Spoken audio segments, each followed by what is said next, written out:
Hey everyone, welcome to the Burnt Brass Homestead channel. When we start getting a steady harvest of raspberries and blackberries on a daily basis, I like to freeze them until I have the time as well as have enough berries to process into jams, pie fillings, or whatever else I want to make. These were all the different days we harvested berries from the garden. Each day we got anywhere between a pint and a pint and a half, sometimes 2 pints of berries.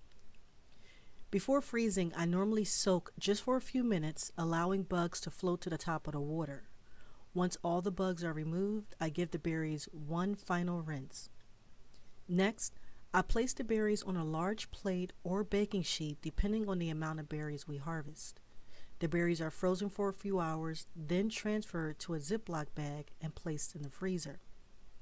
This way, I do not have to worry about the berries going bad, and I have extra time to plan my next steps.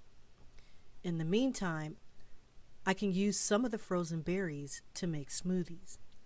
And since the berries were flash frozen before transferred to a Ziploc bag, they are not all clumped together when I am ready to use them. Hopefully that helps someone who is overwhelmed with harvesting. Thanks for watching.